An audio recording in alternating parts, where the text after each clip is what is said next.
Okay, so there seems to be some perception among normies and irrelevant game journalists that the obscure cult classic SNES RPG EarthBound is somehow a satire of American culture or a piece of Americana. And quite frankly, I'm here to put such baseless claims to bed once and for all. While the claim that EarthBound was designed to have an American focus is wide, I'm going to be focusing on a video made by a Mr. JJ McCullough. Yeah, sorry, I don't know how to pronounce your name, but he's some dude who makes videos about American and Canadian politics and culture, as well as a boatload of TikToks. I'm not super familiar with his content, but this video can be examined in a vacuum, so it doesn't really matter. As you can see based on the title, this video's thesis statement is that EarthBound is a failed satire of America. Now, this is technically a true statement, but saying that EarthBound fails as a satire of America is like saying that Resident Evil 1 fails as an action game. Technically true, but in the same way that Resident Evil 1 was never meant to be an action game, EarthBound was never meant to be a satire of America. Now, you may rebuke my claim, but ultimately this is a game with no American satire, where half the areas aren't based on America, and where half the main characters aren't even American. Ultimately, the game was always meant to be a sort of coming-of-age story with an international feel, a sentiment corroborated by Shigesato Itoi himself. At the end of the day, any sort of serious satire of American culture was never even considered by the development staff. Now, there is satire of certain Japanese tropes like the workaholic absentee father and cult scare, with the American-inspired setting effectively just serving aesthetic purposes. But I'm getting ahead of myself. Let's get into the meat of the discussion.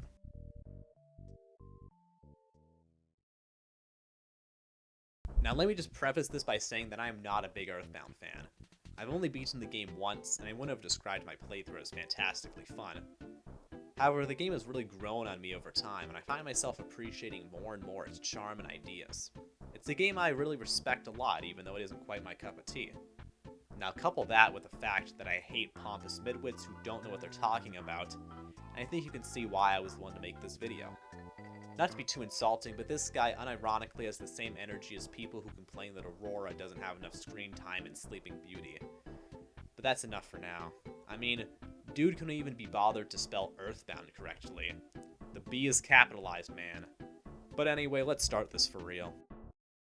So, EarthBound is a role-playing game released by Nintendo of Japan in 1994 for the Super Nintendo Entertainment System. Now right here is where the errors begin.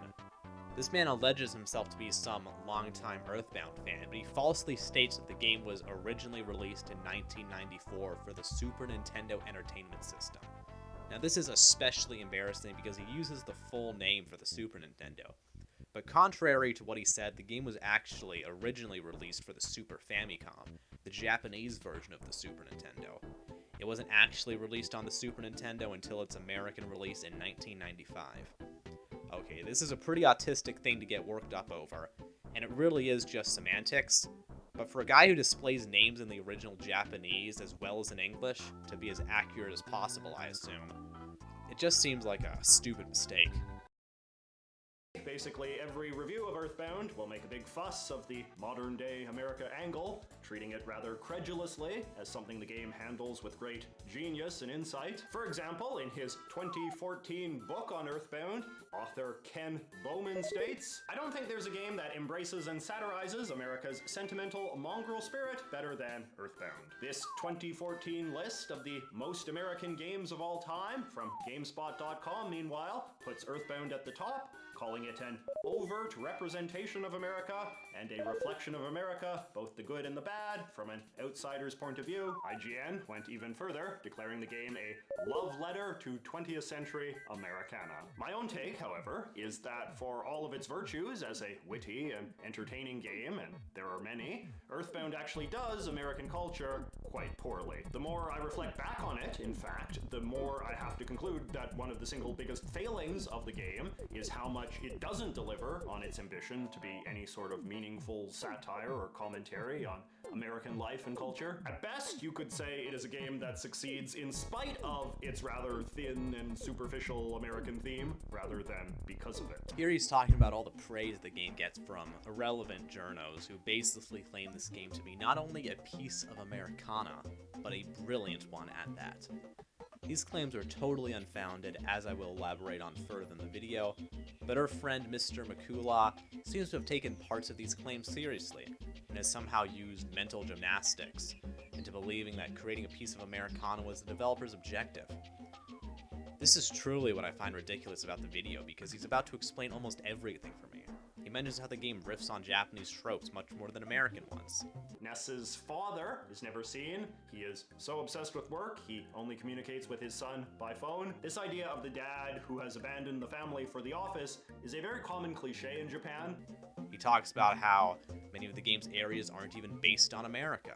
In fact, it is worth noting that as the game progresses, it moves steadily away from the Eagle Land setting altogether and starts taking the characters to increasingly fantastical places, you know, like Egyptian tombs and a dinosaur world and things of that sort. He discusses how half the protagonists aren't even American. The final two characters are somewhat less relevant to our discussion because they're supposed to be foreigners. And he even brings up that the game makes no effort in satirizing anything about American culture.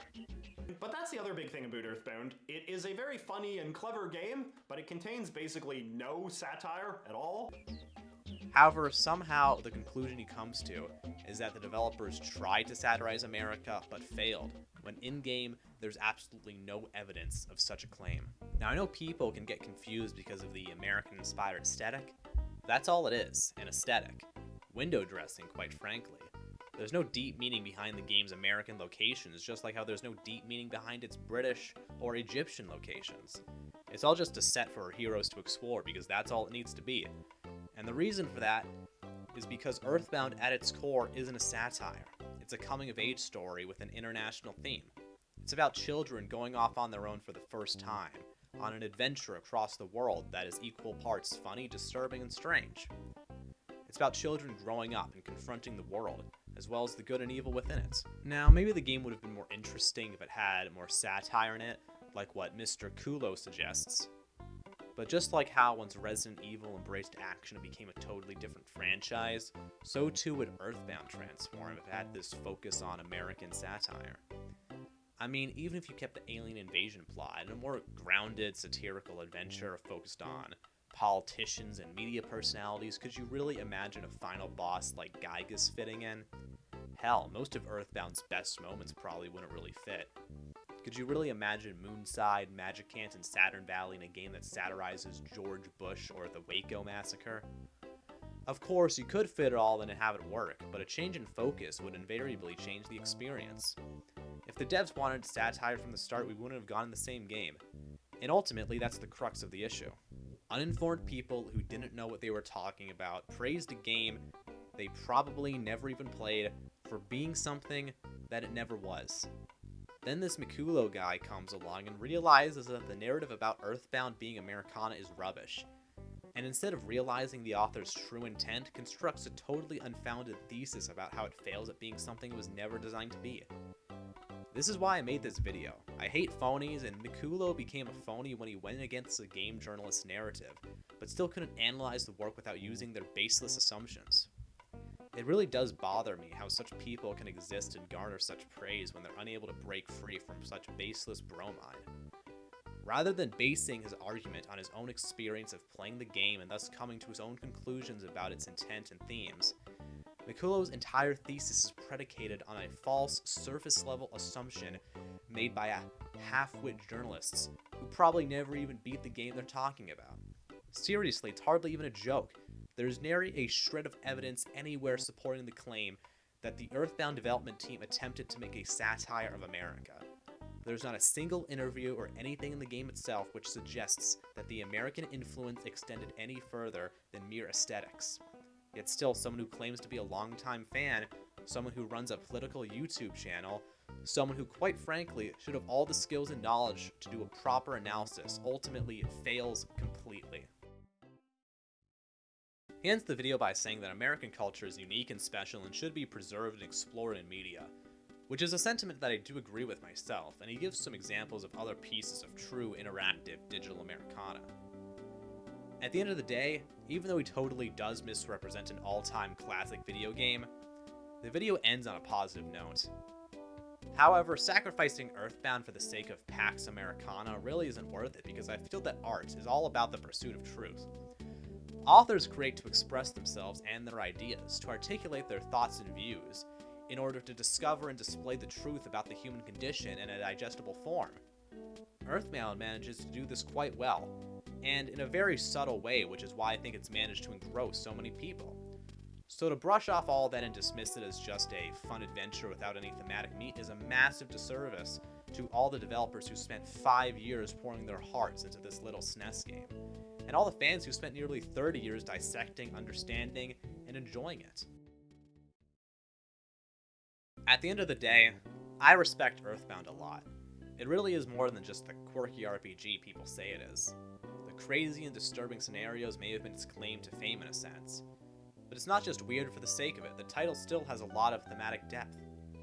The characters in EarthBound may not talk much, but they somehow all manage to be so memorable despite that. Ness never even speaks, but because you're with him through his journey, seeing what he sees, fighting with him, catching glimpses of his childhood, and finally, joining him as he leads his friends into their last battle against Gaius, a perfect culmination of all the darkness that our heroes had to face up until that point. You really do create this strong connection to him as a character. In a sense, he doesn't even need to talk, the player fills in the blanks themselves. But this isn't a video about EarthBound and its strengths, it's just a video about putting to bed the idea that it's a piece of Americana, because it was obviously never about America or its culture. EarthBound's a game about growing up. It's about exploring the world for the first time on your own. It's about confronting the darkness that's out there, and getting through it with the help of the friends you make along the way. And it's about returning home after it's all over, to keep on living as best you can.